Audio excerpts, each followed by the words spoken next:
I'm going to be tying a Shetland Spindrift based fly. This is going to be a Kebari. I'm using a size 12 fire hull hooks. This is number 315, size 12. I'm going to be using red YLI silk thread. This is number 201.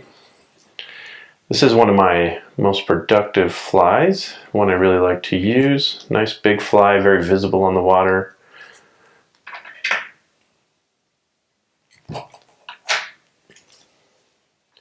I'm also going to be trying this out with this new CDC multi-tool I got. We'll see how this works out.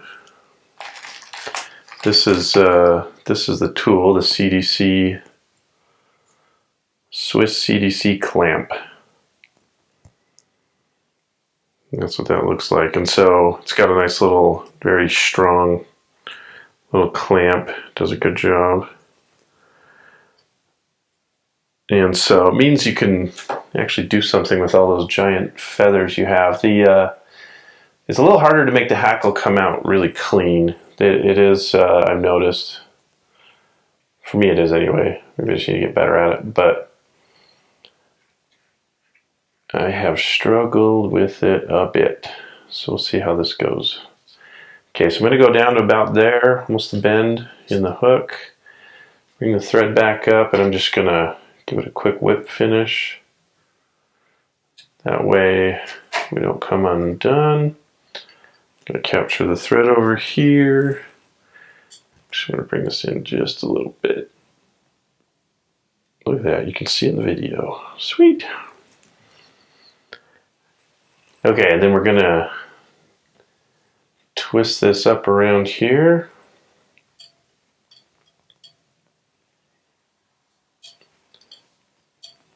This pedestal is trying to move all over the place. I think I got this a little bit too stiff on there. Okay, so we'll go to about right there, lock in our thread.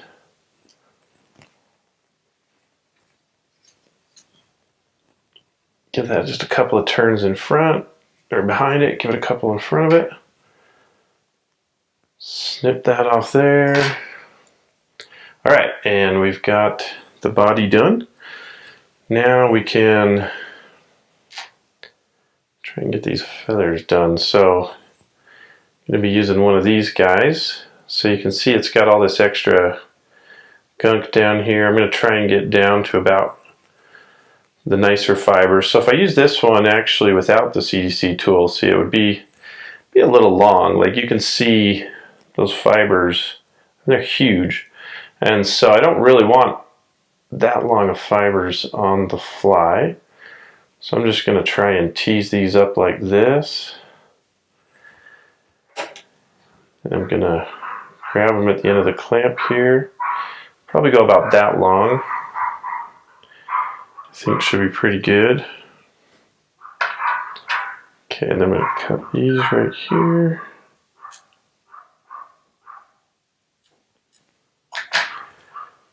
Next thing I'm going to do is get a thread loop on here.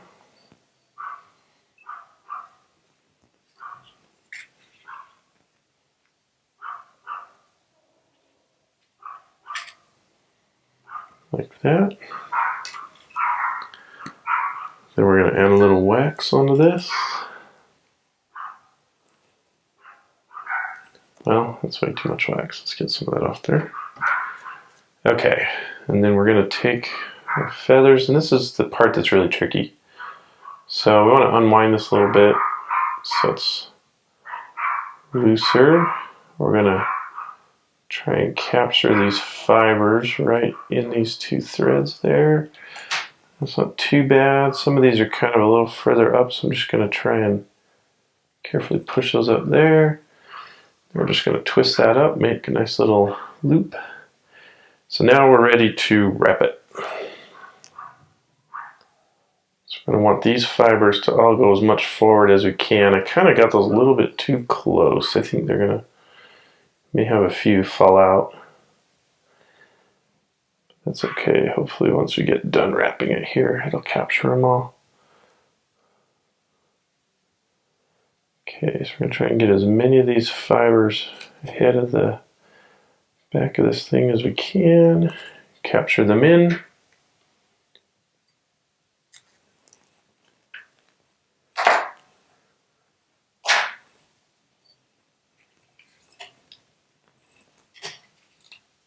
Okay, so we're done with that part. Next, we're going to put a little dubbing on this guy, just to kind of hide the mess. So I add a little more wax here. Grab some dubbing. So this is kind of my whole dubbing deal here. Got a lot of different colors. In this case, I'm just going to use just a black. I think that'll work nicely. That's way too much. My fat fingers like to grab a lot of dubbing. Okay, so we're going to put that right on the thread here. Roll that on there. Kind of try and make a nice little even dubbing noodle here. And I'm just going to push that up towards the top. This is just like a black ice dub. I've been using this, I think it's called Spectra. And I've been liking it. It's a nice little dub. Okay, that's pretty much done. Now we're just going to whip finish it.